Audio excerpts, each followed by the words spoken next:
This is Faye. Just wanted to chat with you a little bit about toxic people. You see, it amazes me how angry people are. Most times they don't even know why they're angry, but they tend to take it out on people who cross their paths.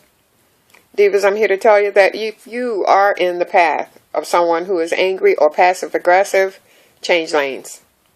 Remove yourself from that toxic behavior. You have to maintain your positive energy for your sake.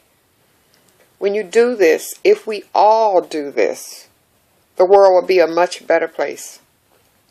You see, if we remove their audience, people tend to not act out or move on.